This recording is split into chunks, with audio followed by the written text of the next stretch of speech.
play in disseminating information.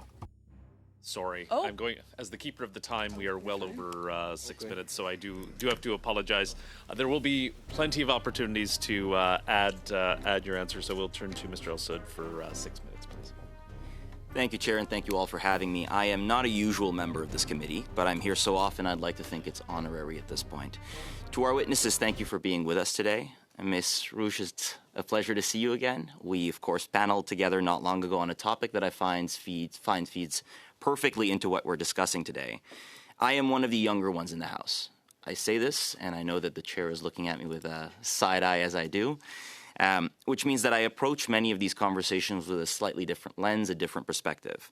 One of the things that I hear fairly recurringly is this idea that young people aren't interested in the world of politics. And that is unequivocally untrue. I find that, as you said in your opening remarks, young people are some of the most politically interested people. They have some of the strongest opinions that one could ever find. Yet, there are still challenges in terms of their engagements, and you highlighted those. I'm wondering, what do you find are the primary barriers to their engagement then? Yeah, I agree with everything that you shared. I often say I've never met a young person, I've been doing this for 10 years, that doesn't care about something. So I think the idea that young people are disinterested in the issues is false. I think the gap that exists between the things that they care about and the way that government maybe discusses or the processes or their sense of their access to those processes to create change within institutions is where the gap tends to lie. So as our canvassers found, they were going out to canvass to try and design interventions to address the barriers that their peers are feeling in their community. So it was a really interesting introduction to the type of work we do for them. But those are the types of things they were hearing. It's like, oh, well, I care about this thing, but I don't really know how to change it. So you sort of end up in a place with analysis paralysis or just completely disengaging. The tenor and tone of politics is something that a lot of young people don't find very appealing. And I kind of liken it to being a sports fan. If you're really into the Habs versus the Bruins, you can get really into that rivalry and the dynamic between the two. But if you're a casual watcher, sometimes it's just you don't really know what's going on. You don't know why there's the back and forth, and it's easier to just kind of sit back. Fantastic, thank you.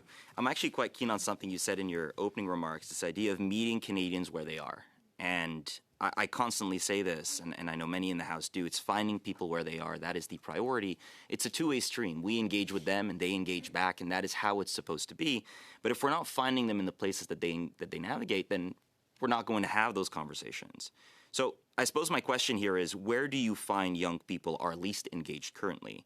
And how do we meaningfully engage them so that they don't feel like, well, the world of politics or the world of government is just not for them. There's no way they can influence change. The tricky thing, given the room that I'm sitting in right now, is to say that I actually don't think politicians are the best people to be bringing young people into politics. And I say that with a tremendous amount of respect. I think that a lot of young people, and we've seen this sort of decline, the level of trust that young people have in elected officials has declined, and very few are members of political parties, though I think political parties have a role to play in engaging potential supporters and that kind of thing. But often the people that young people trust the most are their friends and family. So we often see young people who are really engaged, like yourself, have come from families that, instill that in them young. Not everyone has that, and we believe that shouldn't be a barrier. Our education system doesn't do a great job onboarding people into our democracy. They often focus on really technical elements as opposed to the softer, a lot of young people don't know that you can come and testify in front of a committee and share your point of view on things, or send a letter and someone has to read it. These are the things that once they do it, they realize it's super easy, and they get a little bit of a buzz from the fact that they get that response. But it's often getting them to take that first step or making them aware of the ways in which they can get involved. That is some of the biggest, hurdle. And the most obvious place for people to engage, I think, in your face is obviously during an election.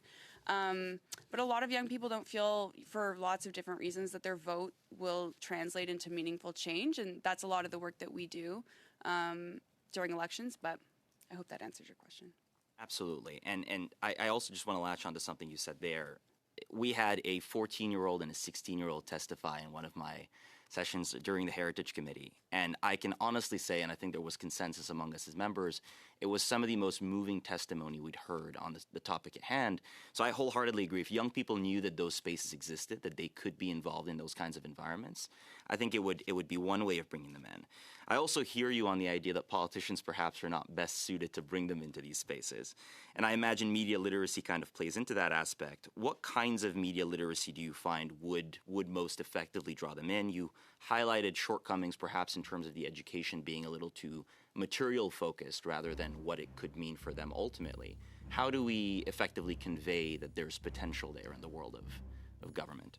Well, if I may, this actually speaks to the other question from the other member as well, which is I was going to share, there's information going around currently that young people spend an average of like 5 hours a day on social media.